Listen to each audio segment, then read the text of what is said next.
Hello, and welcome to POMA Does, a podcast produced by the Pennsylvania Osteopathic Medical Association. We provide a voice for osteopathic medicine and share insights on issues important to osteopathic physicians, residents, and students, as well as those who embrace the osteopathic philosophy. POMA's mission is to promote the distinctive philosophy and practice of osteopathic medicine for our patients, our members, and the communities we serve. Thanks for tuning in.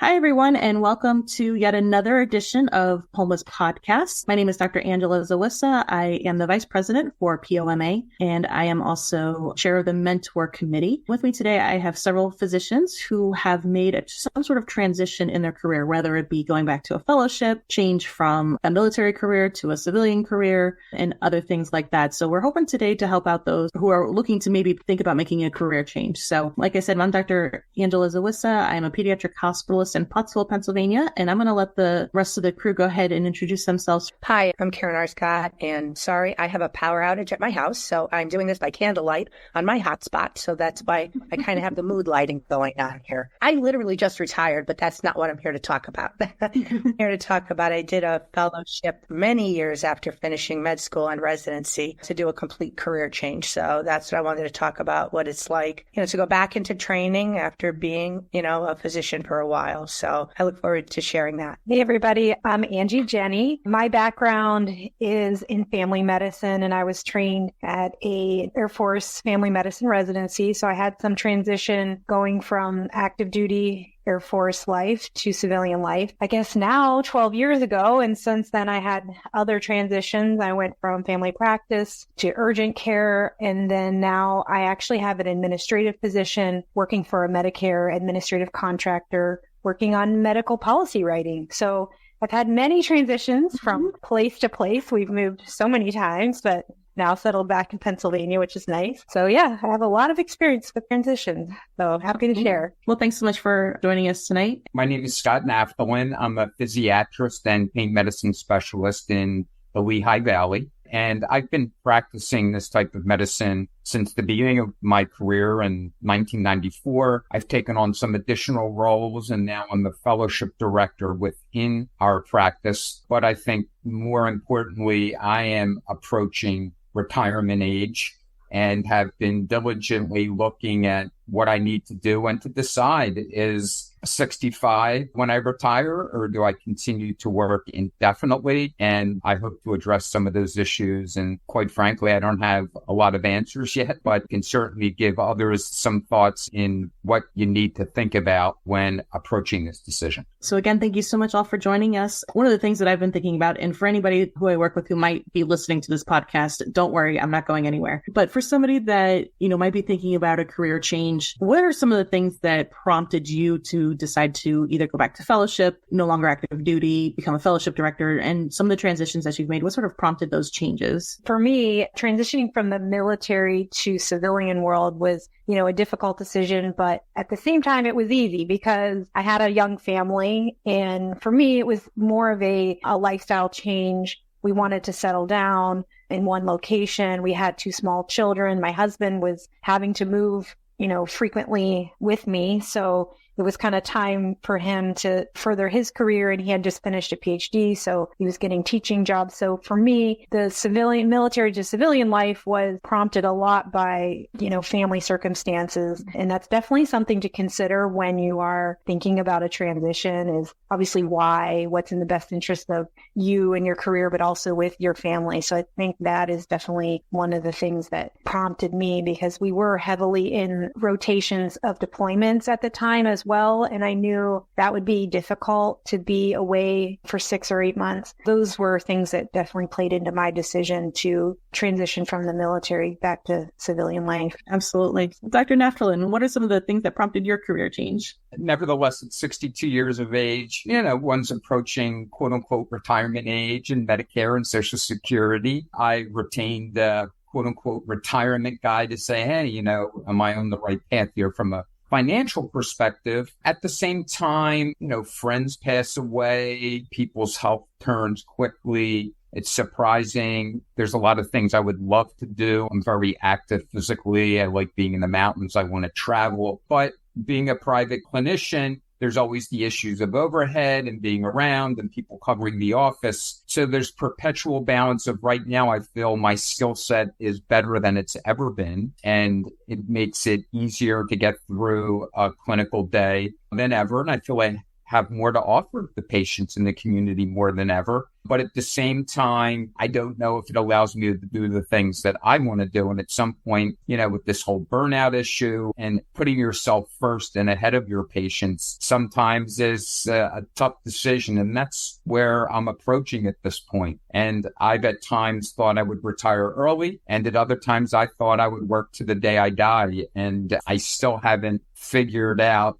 where that's going to be. I have the fears of too much free time on my hands, despite, like I said, being active and having all types of interest. Mm-hmm. But these are a lot of the questions I think that all of us eventually have to deal with. And I'm hoping that someday I wake up and it's clear as day is that I'm not going to retire and continue working, or I'm going to make the announcement to my colleagues and say, I'm leaving in 9 months. But I haven't reached that point yet. How did you become involved with the fellowship? You mentioned you were a fellowship director. Yes, so that was quite interesting. So in pain medicine, I finished medical school in 87. I was an early on adopter of fluoroscopically guided spinal injections, so precise injection, and became very involved on the volunteer side with physician educational organizations, national associations, and became an instructor for what is now known as the Interventional Spine and Pain Interventional Society. And other colleagues involved with that society, as well as the National Physiatry Associations, got together with the North American Spine Society to form fellowship for individuals who wanted additional training coming out of physiatry residencies. And so I was asked to be a part of the programs that were available. And there were some requirements that I had to meet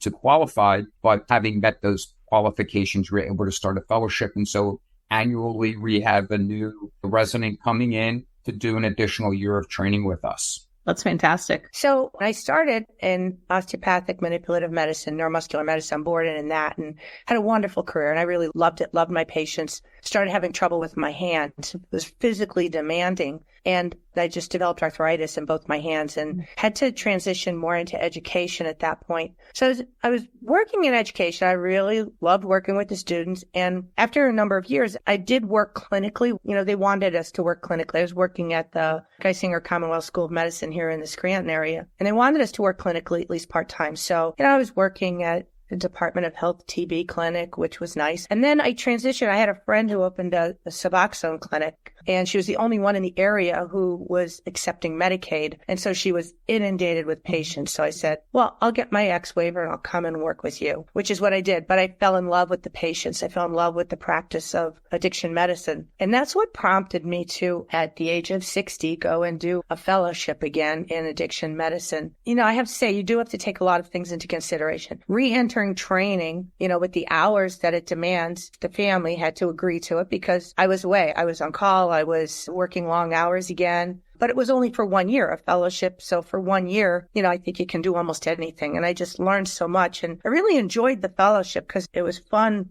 going back into that educational setting. We're all used to lifelong learning, so we're always educating ourselves. But it was kind of nice being in a situation where I was learning about something that I found just so interesting. And again, working with those patients. And then I've worked in that field now for 5 years, and I really like it. And I would have probably continued. And this is where the retirement comes in. But my most recent job for the last 2 years, I was traveling about 2.5 hours a day driving on I-84. And it was really grueling. And I was on call 24/7. So even when I was on vacation, I was on call because I was the sole provider at this facility, which I really loved. And all I can say is that as far as retirement goes, you kind of know when it's time. I'm not fully retired. I'm doing an addiction medicine 2-hour lecture in August at PCOM. I'm going to drive down there and do that live. And they're going to, send it virtually to the other campuses. I teach at the Geisinger Medical School here still sometimes. I taught at Florida Osteopathic Medical Association last year. I've taught at POMA. I've done lectures for POMA. So I feel I'm at the point in my life where now I can give back from an education standpoint. I did some research that I'm trying to get published, and it's really close now, so that's good. So I kind of transitioned into a different place, in my career where now it's more under my control when I want to do things. I knew it was time to retire. We adopted our 13-year-old granddaughter And so I have a 13-year-old daughter now. And, I was doing all this driving and sometimes not getting home till 8 o'clock at night. And my husband's an anesthesiologist and he's still working long hours. And so she would take the bus home and get home to an empty house, and there's bullying still in schools. So I just decided that it was time for me to be home, do what I want to do now with my career, but be home and be a mom to her. It really is like multiple layers when you make decisions like this, because it's not just about you. It's about, your whole family. So, yeah. But it's been a journey. It's been fun. Good. Yeah, it certainly sounds like family is a key factor, and as I certainly hope it would be, but a family is a key factor in making the decisions to transition and everything like that. What are some of the biggest hurdles that you had to overcome in terms of making the change or in anticipation of making the change? I'll say the fellowship was the hardest, was the interview process, because the director was like, how are you going to be able to be a fellow after being an associate professor of medicine for so many years? Yeah. And I said, I can do it. It's not a problem. I convinced him that I was a student. I'm a lifelong learner, and so I was a student. And then it was just being a PGY 5.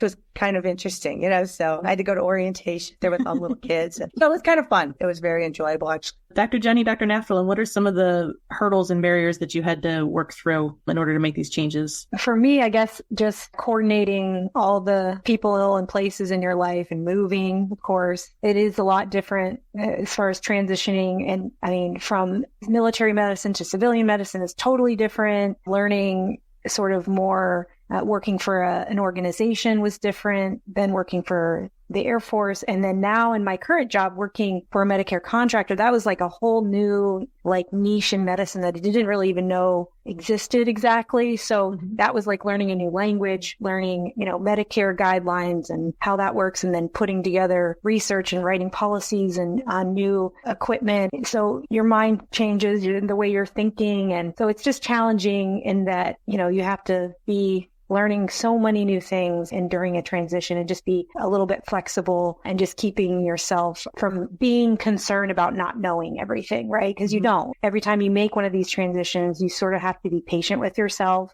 and just say, it's okay that I don't know everything right away. Even though like Karen is saying, she's one of the older fellows in the group, but it's okay. It doesn't mean like you have to know everything. You're a student that's new to that environment and to that new transition. And so you just have to be okay with that. You have to be good with giving yourself time to learn it, and time and patience. So for me, it's like exciting because there's new challenges. It can be frustrating because you don't feel like you're catching on as quick as you can. But in the end, you just have to be patient, and eventually you'll get there. So there's just a lot of like mental challenges that you have along the way. And certainly all the personal stuff can kind of go up and down based on how things are going. But overall, though, the transitions are always fun and exciting and a new change. So as long as you're okay with that.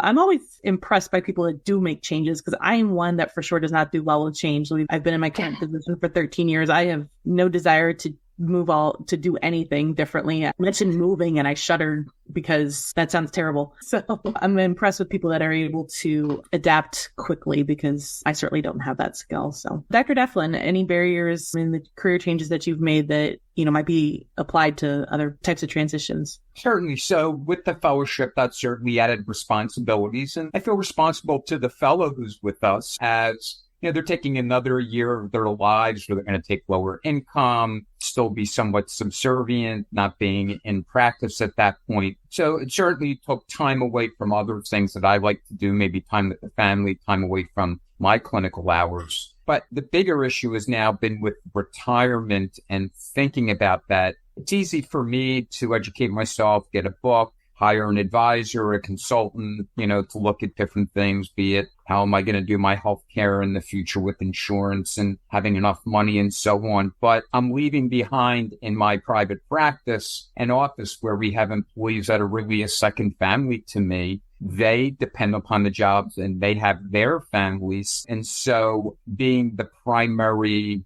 revenue generator, I guess you would say, at our office, I have a colleague now, and we're trying to certainly get him up to pace and sufficient that he could step into that role and keep the office a viable practice, which is, as we all know, very difficult in this new medical environment where there's huge health systems. And I believe the statistics I've seen is 90% of the physicians are employed in the Lehigh Valley at this point. So, if you're not part of the system, it's hard to get referrals, and trying to get someone geared up for that. We have a physician assistant in our office who's very good and want to help her transition as well and have a job to come to every day. So all of these things, I think, weigh more on me than my personal decisions because I feel I have more control. There's less to sort through when it's dealing with me. But when you're trying to bring other people into a system or to perpetuate what you've developed, your patients might have different expectations and so on. And that's difficult. Absolutely. Actually, my husband is an independent physician as well. He's primary care, but a lot of the things that you're describing in terms of,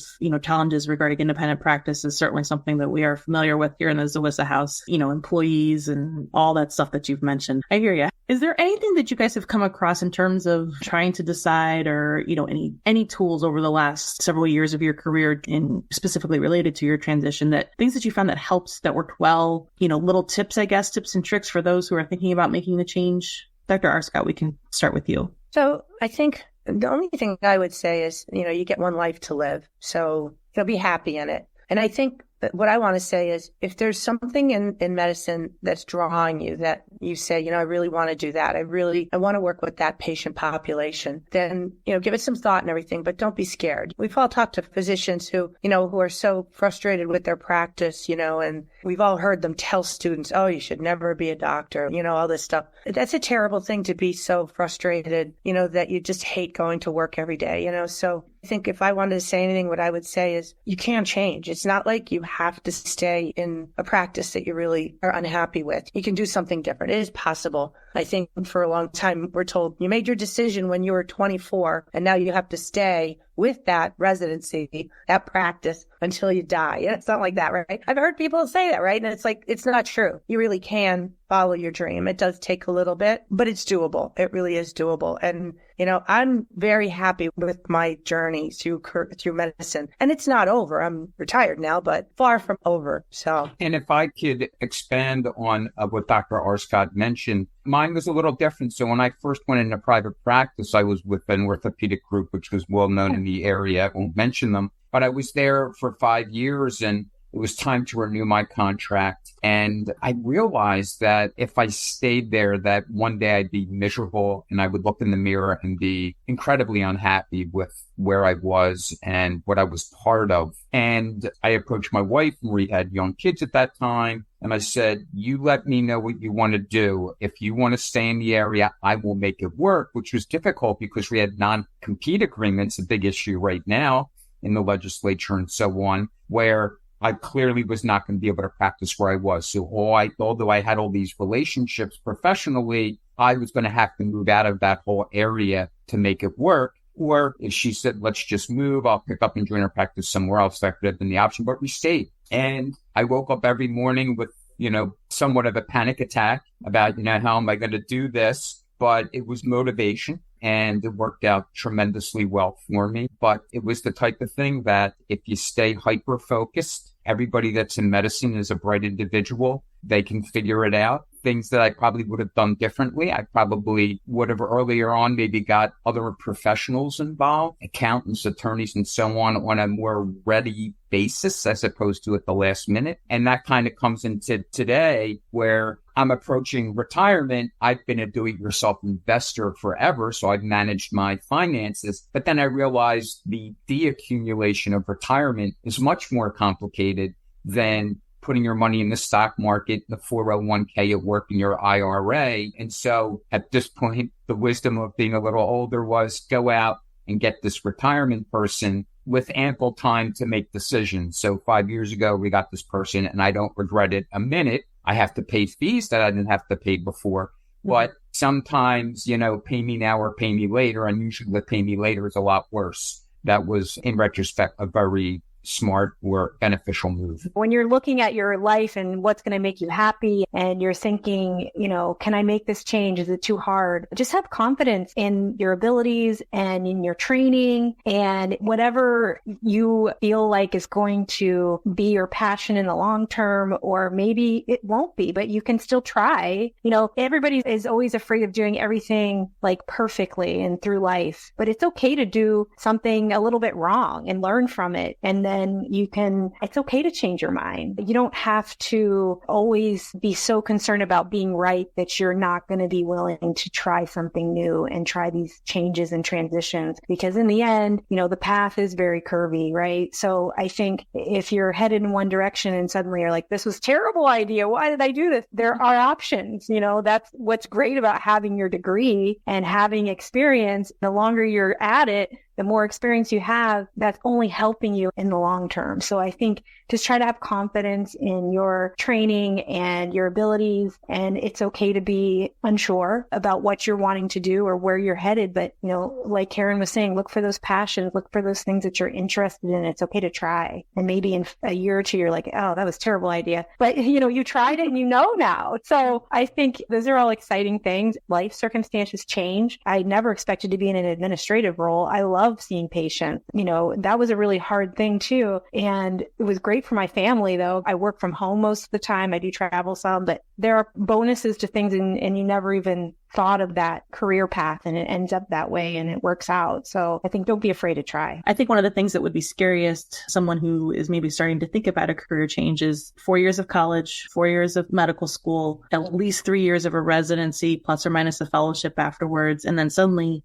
thinking this thing that I spent all this time, I gave up my 20s, I gave up an entire decade of my life to do this thing. And now I don't want to do it anymore. That would be a scary thought. That would be a very scary thought. And so it's nice to hear that there is a way to take all that time and energy and effort that you spent and still parlay it into something that still works for you and still, makes you happy and everything. So that's good. I think there's so many options for people that, you just have to kind of look too, And it's okay to go back to fellowship at the age of 60. It's not like you lose everything you've learned either. You just take it into that next place and it guides you and maybe you touch other people. So I know, some of the residents and fellows I worked with, I was able to talk about my manipulative medicine, which works phenomenal with addiction medicine, right? Because you don't want to give them a lot of medications and such. So it was kind of fun, like I was able to take that and transition it and help people understand how that fits really well in that. So take what you already know and you go into it. It's not like you lose that. You take it with you and your knowledge bank just grows. It's pretty exciting, actually. Yeah, that sounds exciting. Yeah, and I would encourage people who are considering a change to reach out to people who've done it already. I mean, most of the time you're not, making up a new position. They do exist. And so try to find someone who's done it before you and ask questions and figure out what worked and didn't work and what they like and didn't like. So I think that's always a good option too. Yeah, absolutely. Not everybody can listen to this podcast, right? I think, that's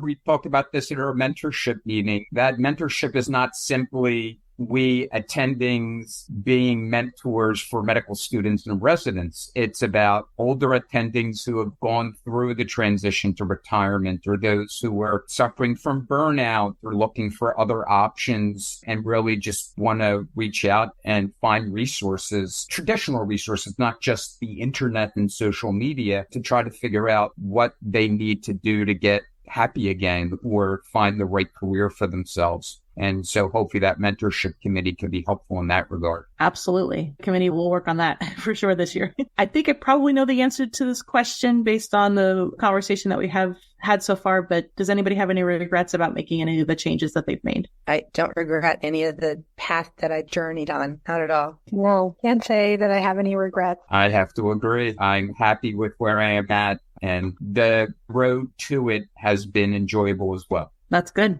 That's great to hear. Yeah. So for those of you listening, hopefully if you're thinking about a career change, you've gained some insight from our conversation today. You can also reach out to any of us here on the podcast or anyone at POMA. We can put you in touch with people that have, gone through the change that you're wanting to make before and hopefully guide you along the way. Thanks for listening. And if you have any ideas for podcasts or want to be a part of the podcast, just email us at POMA.org. Thank you so much and have a great night. Thank you for joining us for this edition of POMA Does. Be sure to subscribe to POMA Does, wherever you listen to your podcasts, and tell your friends and colleagues to tune in.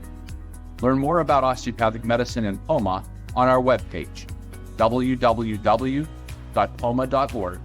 and join the conversation on social media.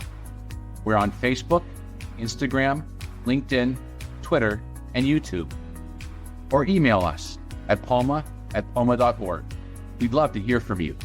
Join us next time for another edition of POMA Does.